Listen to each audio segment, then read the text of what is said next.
And in this document, we have some of the kind of personal testimonies that are submitted by the Women's Social and Political Union regarding the experiences of force feeding. So some of the perspectives are from qualified doctors, but also from just individuals involved. So here we have a statement by Mary Richardson, best known for slashing the Rokeby Venus painting. And we can kind of read through some of it to get the sense of how this personally affected her, the experience of being force-fed in prison at this kind of time. So it starts saying, "Force feeding is to my mind one of the worst forms of torture imaginable, for it combines the brutal and the prolonged, the subtle element of torture in any age. The attack is brutal, the method primitive, it is prolonged in that it breaks the nerves down as well as the muscles. That is, of course, a slower process and more terrible. The process of driving the tube through the nose is very terrible, as the tube is usually too large for the nasal cavity, and when there appears to be any obstruction, more and more violent pushing is resorted to. On one occasion, Dr. Pearson almost tore my nose in his repeated efforts to force the tube through the opening, merely because he did not take pains to locate the nasal throat cavity carefully. When I remonstrated, he replied, 'There is congestion and I must force it through.' After 30 times of nasal feeding, my face, eyes and nose were so swollen and bruised that Dr. Pearson brought in a Home Office special, and after consultation he announced that he would feed me by the throat tube thereafter.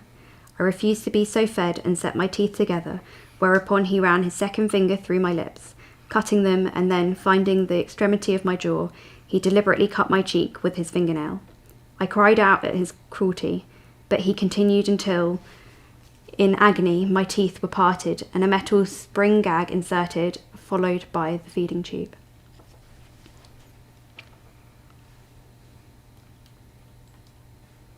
It kind of gets worse and worse. I know, I was going to say that's quite horrific. It's pretty full on. Yeah, so very graphic accounts. Yeah. So here we have an account by Dr. Flora Murray, who supported particularly women when they came out of prison, who'd been released after hunger striking, to help them kind of recuperate in convalescence homes. This particular one that she worked in was in Notting Hill. And we have a sense of her report to the Home Office about the conditions that these women were facing. I say women, but she does state that there are 3 men that have also been force-fed. And of the 1,240 suffragists, well, she says suffragists that were sent to prison at this time, 165 were force-fed. So it's a huge number of people going through this process and this horrific ordeal. And so we have kind of repeated records that relate to that experience in the prisons. And her report really picks up partly where this was taking place, and it was happening at prisons across the country: Bristol, Liverpool, Dublin, Holloway, Pentonville, but also she really looks into the consequences of the force feeding, and a lot of that wasn't necessarily immediate consequences, so some of that was suffered afterwards. So there was things like exhaustion, collapse, weakness, nervous shock, headache, insomnia, loss of voice, soreness and swelling of the throat, lacerations of the nose and gums. So there's a real kind of list of impacts: bruises, scratches, abrasions to the skin.